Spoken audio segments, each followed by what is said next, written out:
YouTube ব্যবহার করছেন অথচ ইউটিউবের 3টি স্মার্ট সেটিং সম্পর্কে আপনার কোনো ধারণাই নেই। ধারণা না থাকলেও সমস্যা নেই, কারণ এই ভিডিও দেখার পর ধারণা হয়ে যাবে। তাহলে চলুন ভিডিও শুরু করা যাক। আমি আছি সূর্য আর আপনারা দেখছেন টেকসান। ইউটিউব আপডেট আসার পর থেকেই সকলের ফোনে ইউটিউবে ঢোকার পর থেকে ভিডিও অটোমেটিকলি প্লে হয়ে যায়। আপনি যদি একজন ওয়াইফাই ইউজার হয়ে থাকেন তাহলে ঠিক আছে, তারপরও জিনিসটা অনেক বিরক্তিকর, কারণ আপনি যে ভিডিওটা দেখতে চাচ্ছেন না সেটা প্লে হয়ে যাচ্ছে। আর যদি আপনি ডাটা ইউজার হয়ে থাকেন সেই ক্ষেত্রে আপনার আরও অনেক বেশি প্রবলেম, কারণ আপনি ইউটিউবে ঢোকার সঙ্গে সঙ্গে প্রত্যেকটা ভিডিও প্লে হচ্ছে, আপনি যে ভিডিওটা দেখতেই চান না ওই ভিডিওর পেছনে আপনার মূল্যবান এমবি খরচ হচ্ছে। তাহলে এই অপশানটি বন্ধ করবেন কিভাবে, চলুন দেখে নিই। প্রথমে আপনার মোবাইল থেকে ইউটিউবে প্রবেশ করবেন, এরপর হাতের ডান দিকে মোবাইলের উপরে যেই ইউটিউব আইডিটা থাকবে সেখানে ক্লিক করবেন। সেখানে ক্লিক করার পর আপনি সেটিং দেখতে পারবেন, সেটিংয়ে ক্লিক করবেন।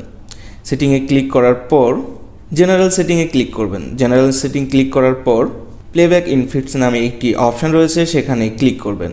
সেখানে ক্লিক করার পর 3টি অপশান পাবেন। অলওয়েজ অন মানে বর্তমানে আমাদের অলওয়েজ অন করা আছে, অর্থাৎ আমরা ইউটিউবে ঢোকার সঙ্গে সঙ্গে ভিডিওগুলো প্লে হয়ে যাচ্ছে।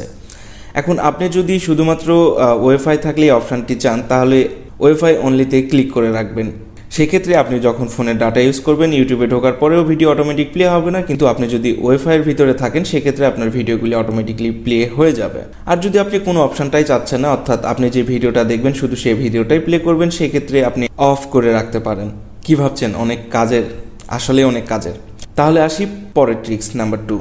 অনেক সময় হয় কি ইউটিউবের এই লম্বা ভিডিও থেকে আপনি চাচ্ছেন কাছের মানুষ বা বন্ধু বান্ধবের কাছে ভিডিওর একটি অংশ তুলে ধরার জন্য। তখন আপনি কি করেন, ইউটিউবের ভিডিওটা শেয়ার করে তাকে মেসেজ করে যান যে 2 মিনিট বা 5 মিনিট থেকে শুরু করো বা 5 মিনিট অংশটা দেখো। তো জিনিসটা আসলে অনেক ব্যাকডেটেড। তো আপনি যদি স্মার্ট ইউজার হন তাহলে কি করবেন, প্রথমেই যে ভিডিওটি দেখাতে যাচ্ছেন সেই ভিডিওতে যাবেন। সেই ভিডিওতে প্লে করার পর তারপর শেয়ার অপশানে ক্লিক করবেন, এরপর কপি লিঙ্কে ক্লিক করবেন, এরপর চলে যাবেন মেসেঞ্জার বা হোয়াটসঅ্যাপে যেখানে আপনি সেন্ড করতে চান।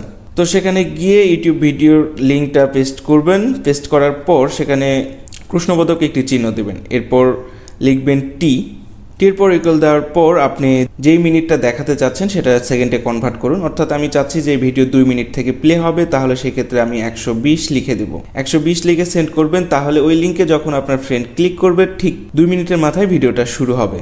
এই যে দেখতে পাচ্ছেন ঠিক 2 মিনিটের মাথায় ভিডিওটা শুরু হয়ে গেছে। কি ভাবছেন অনেক অ্যাডভান্স এবং নতুন নতুন ট্রিক্স শিখতে পারছেন? তাহলে দেরি না করে এখনই ভিডিওটাতে লাইক করুন এবং চ্যানেলটিকে সাবস্ক্রাইব করে দিন, কারণ এরকম নতুন নতুন ট্রিক ভিডিওগুলো আপনার যেন মিস না হয়। এবার আসি নাম্বার 3।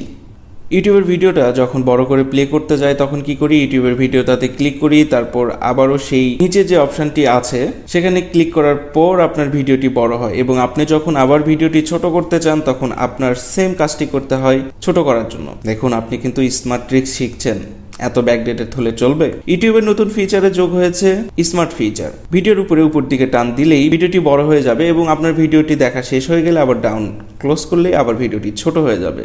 তো এই ছিল আজকের ইউটিউবের স্মার্ট 3টি টিপস বা সেটিংস। ভিডিওটা যদি ভালো লাগে আবারও বলছি অবশ্যই লাইক, কমেন্ট এবং সাবস্ক্রাইব করে দেবেন যাতে পরবর্তী ভিডিওগুলো মিস না হয়। তো আপনার শুভকামনা জানিয়ে শেষ করছি আজকের ভিডিও। ধন্যবাদ, ভালো থাকবেন।